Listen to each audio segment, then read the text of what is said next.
Hey everyone, in this edition of ITS Now, we'll be looking at how the connected and distributed nature of ITS infrastructure could lead to a really interesting future. I'm Alistair and this is ITS Now.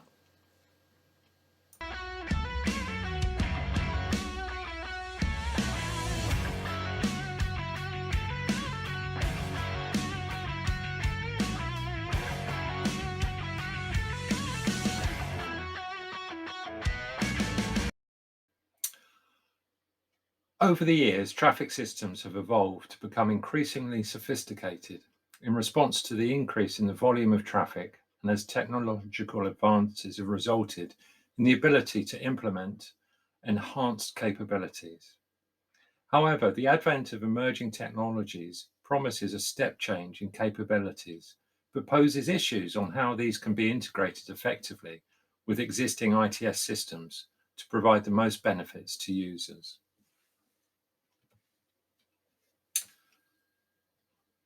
There is a widespread recognition that technology on our highways is developing apace, and although the benefits which are envisaged are significant, the challenges these pose are also substantial. So how did our roads get wired? Earlier traffic signal installations operated in isolation, although it was quickly realized that synchronizing the operation of adjacent sites provided superior levels of performance. To start with, this was achieved by using sets of traffic plans pre-programmed into each traffic signal controller. This provided a good level of service, but relied on the accuracy of the real-time clocks in each cabinet. However, to update the plans, it was still necessary for an engineer to physically attend the site, and scope to adjust plans in response to unexpected traffic patterns was limited. It was therefore realized that by running the plans from a centralized urban traffic control, or UTC, location, it would overcome these deficiencies. To achieve this, each site had to have a communications link to the control room. These were usually implemented using leased lines, which provided a permanent telephone connection between the central control room and each equipped signal installation. Due to the technology available at the time, the data interface consisted of a limited number of bits, which could each typically request a traffic stage to run or confirm back to the control room which stage was currently running. A system called Scoot was introduced to provide a synchronized method of control here in the UK, and this is also vehicle activated. This could use communications infrastructure to also provide data to the control center about the volume of traffic leaving each signal installation, allowing Scoot to dynamically adjust traffic plans so that the operation of subsequent signal sites could be optimized for the traffic which would arrive at them imminently. This type of topography, where a control center is linked to the majority of the signal sites on the road network, has therefore become commonplace around the UK.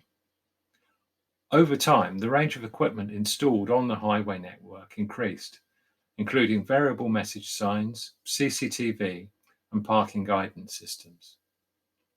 With these deployments came a need to improve the supporting communications infrastructure. Luckily, over recent years, the ability to install higher speed and larger bandwidth communications into roadside locations has become much easier. In addition, the uptake of newer technologies has in part been driven by the withdrawal of older communications technologies, such as leased lines here in the UK. However, with the ubiquity of the newer types of communications, including IP and broadband, along with wireless technologies, there's usually a solution available which can be implemented appropriate to the required functionality. Because of this, most cities these days have comprehensive communications infrastructure spread across their highway network, connecting the plethora of equipment used to manage and monitor traffic.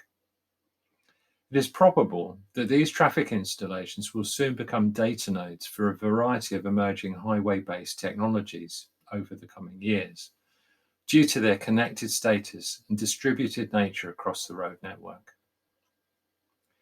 Using the principles of the Internet of Things, The collection of data from the physical world is possible using simple sensors which are permanently connected, producing data streams in real time, and use cloud-based services to allow additional sensors to be easily added without coding and archive data for later analysis. This provides the ability to amass an insight to a huge range of parameters which would have been difficult or prohibitively expensive to collect even just a few years ago. The hardware used for Internet of Things sensors is often thought to be inferior to proper equipment.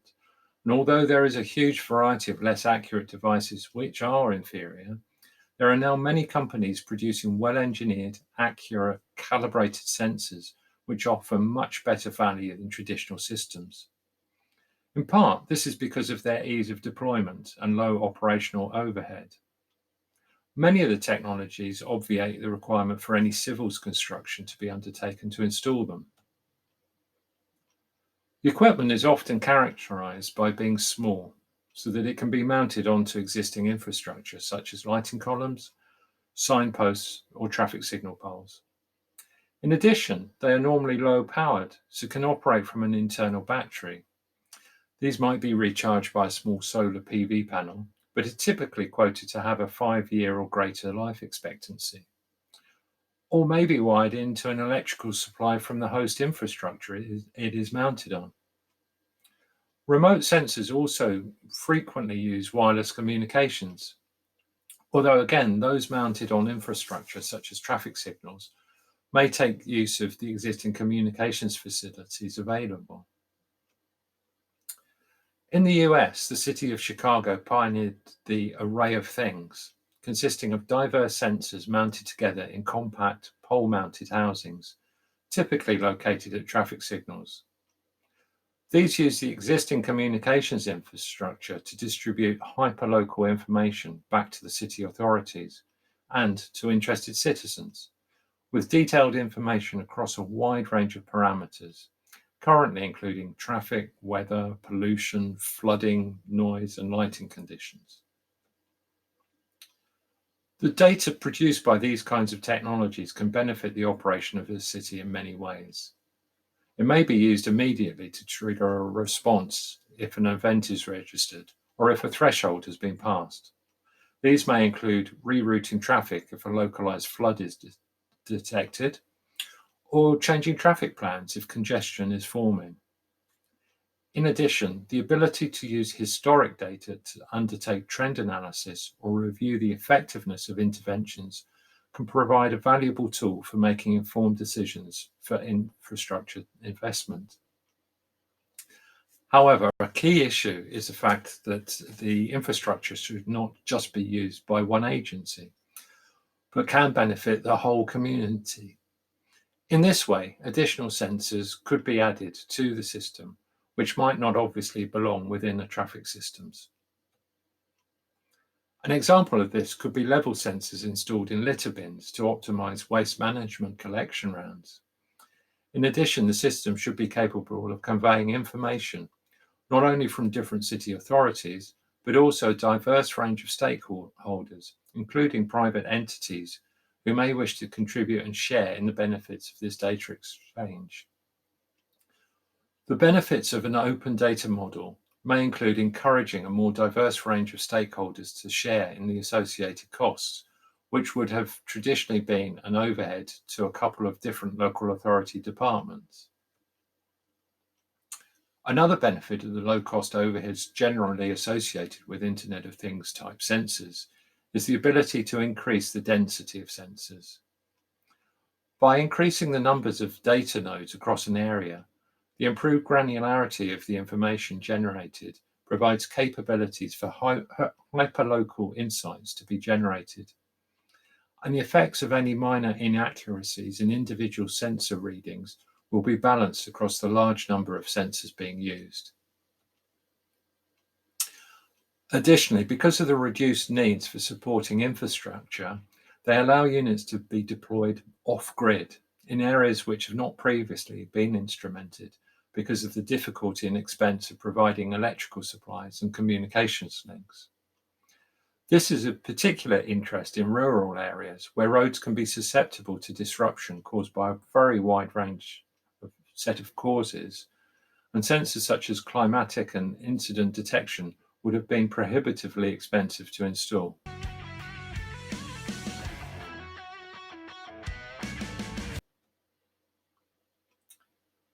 A large proportion of the strategic road network, predominantly motorways and trunk roads here in the UK, has been equipped with a comprehensive intelligent transport systems infrastructure over the years. Typically, this includes facilities ranging from emergency roadside telephones, incident detection, variable message signs, and CCTV, through to advanced smart motorway implementations. However, there are still routes which, usually because of their rural nature, have not been equipped. Emerging standards for trunk roads could take advantage of using Internet of Things type implementations for the technology requirements on highways to reduce the need for elements of traditional heavy ITS infrastructure, which can be difficult to deploy in more remote locations. There is currently an apparent ubiquity of data, with the availability of apps such as Google Maps providing users with very detailed levels of information about the state of the highway network. However, most of these types of facilities currently operate in isolation.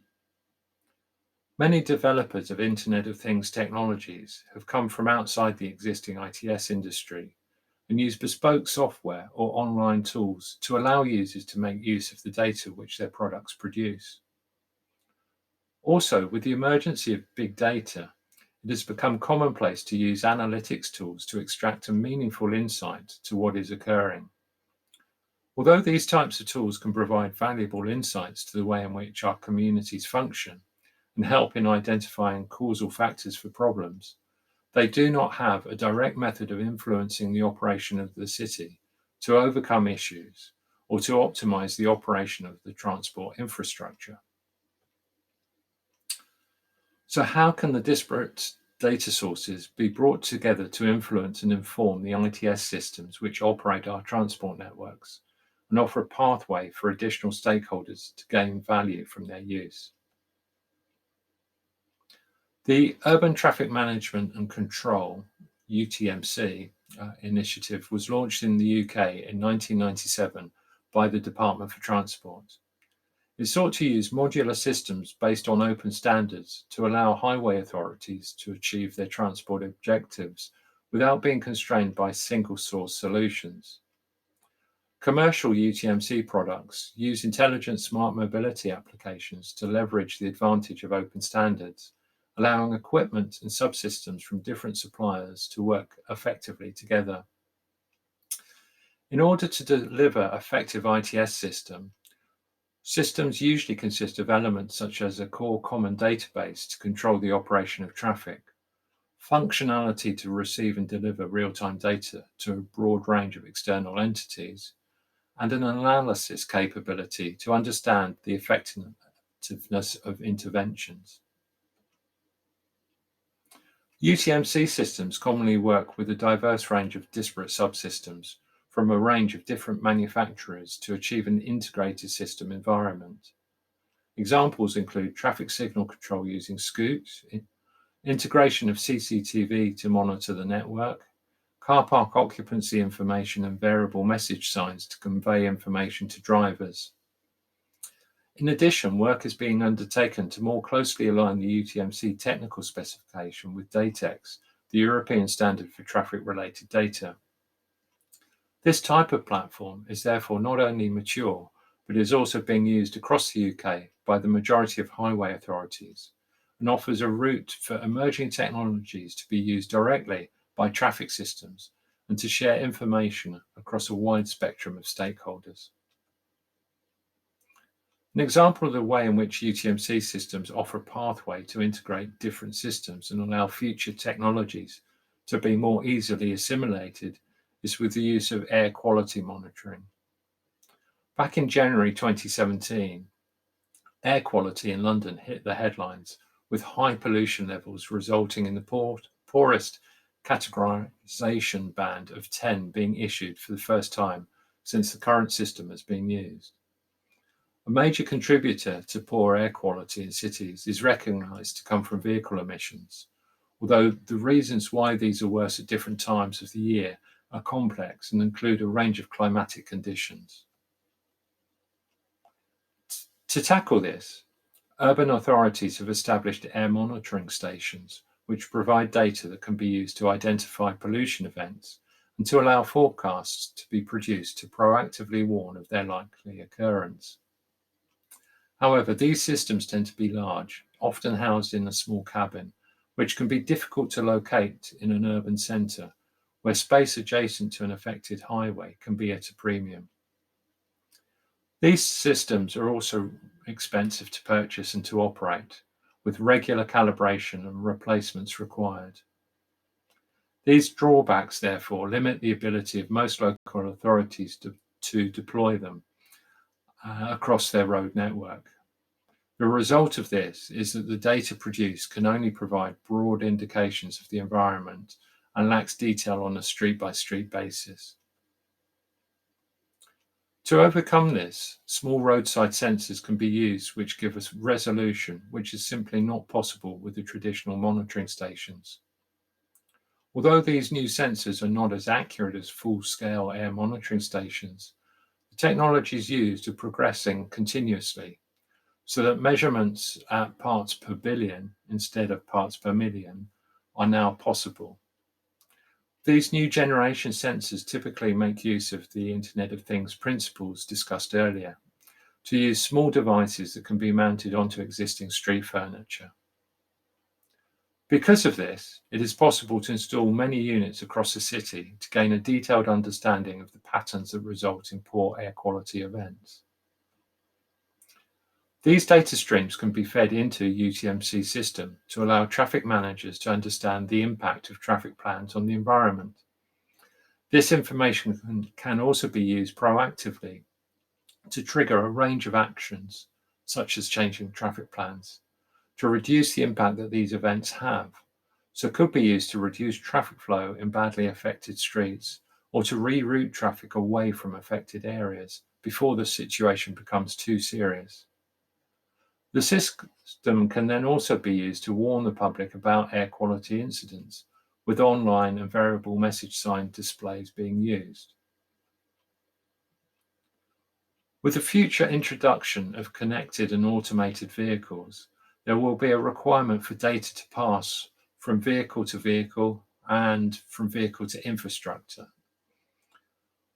The vehicle-to-vehicle connectivity will allow vehicles to inform or warn other vehicles around it on the road, for instance, to alert following vehicles that a car has had to apply its brakes hard. The vehicle-to-infrastructure data exchange will allow traffic systems to inform vehicles of operational parameters or warnings, such as that the traffic signals ahead are currently red or that there are roadworks. This connectivity will also allow vehicles to pass data back to the traffic systems, enabling the vehicles to become data probes for a range of criteria, including actual journey time information, climatic measurements, and warning of the occurrence of incidents. Although this type of deployment is currently being researched, the need for vehicle-to-infrastructure connectivity will result in the requirement to find ways in which traffic systems can work cooperatively with individual vehicles. Traffic systems will also need to have the capability to work with a growing range of standalone sensors to get the most benefit out of these and to provide a pathway for emerging technologies to have the capability to inform the operation of the highway network in real time. UTMC systems offer a unique platform which, working with existing traffic systems, also facilitate a pathway to allow emerging technologies to integrate effectively with them to the benefit of the whole community. Hope you found that interesting. I think over the next few years, the issues around integration with both connected vehicles, smart city requirements, and in response to the climate emergency will pose some really interesting issues and opportunities for ITS infrastructure. Right, in the next couple of editions, we've got a special coming from Trafex, and we've also got a version of a paper that I'll be giving at that conference, so look out for that. Until then, see you next time.